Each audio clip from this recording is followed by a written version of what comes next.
itu saya sedang duduk sendirian di bangku Udayana. Oke.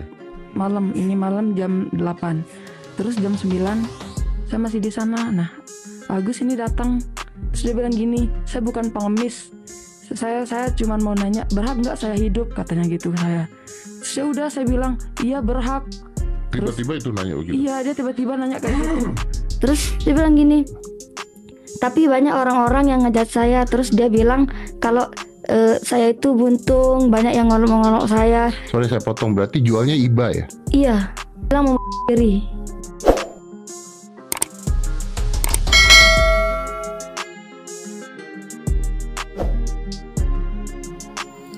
Korban pelecehan seksual oleh Agus Buntung blak-blakan di podcast Deddy Corbuzier. Warganet mendukung.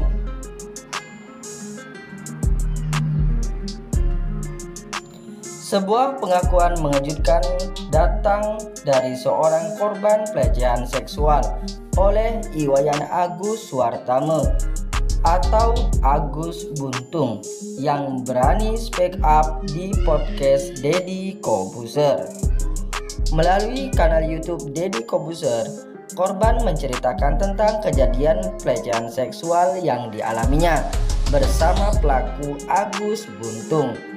Diketahui korban yang diundang adalah kelima yang tidak disebutkan namanya, mengatakan awal mula percakapannya dengan pelaku dimulai dari manipulasi psikologis. Saya bertemu Agus di Taman Udayana sekitar pukul 8 WITA. Saat itu saya sendiri dan Agus mendekat dan berkata, "Saya bukan pengemis. Saya hanya ingin bertanya, apakah saya berhak untuk hidup?" Saya menjawab bahwa setiap orang berhak untuk hidup, ujar korban, dikutip dari Viva Kamis 12 Desember 2024. Lebih lanjut, ia menceritakan bahwa Agus Buntung sering bercerita tentang bagaimana ia sering dihakimi oleh banyak orang karena kondisi tubuhnya tidak mempunyai tangan atau buntung. Diketahui korban mengaku sempat diprank oleh Agus dan disuruh mencari namanya di YouTube.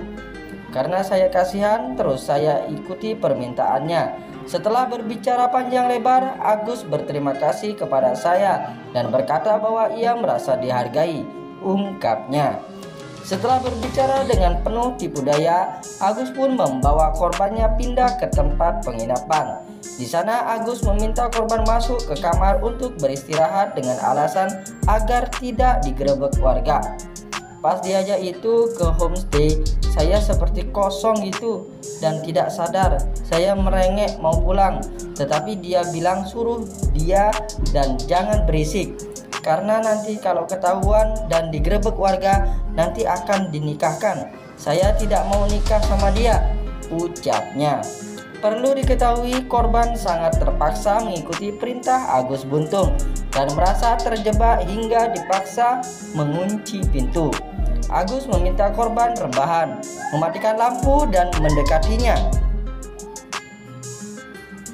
Korban pun lari ke kamar mandi hingga Agus mengejarnya dan marah sampai keluarkan kata kasar.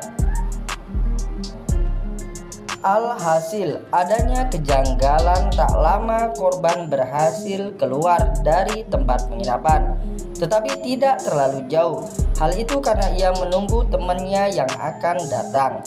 Namun, sebelum pergi, korban telah dikelilingi oleh warga karena Agus menuduhnya mencuri uang. Warga mulai mencurigai Agus setelah melihat perilakunya yang tidak konsisten dan tidak masuk akal. Adanya kesaksian korban tersebut membuat warganet semakin percaya bahwa Agus Buntung adalah pelaku pelecehan seksual. Bahkan beberapa warganet mendukung penuh untuk korban yang telah berani melawan pelecehan seksual. "Kak, kamu keren banget sudah speak up. Yang ngomong kenapa nggak lawan, kenapa nggak ini, kenapa nggak lawan, kenapa nggak itu. Ini ada 15 korban, bahkan bisa lebih.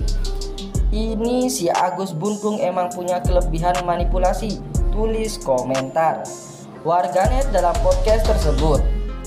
kakak, aku apresiasi banget sama keberanian kakak buat speak up. Sehat-sehat buat kakak, semoga cepat selesai kasusnya dan korban dapat keadilan. Tulis warganet.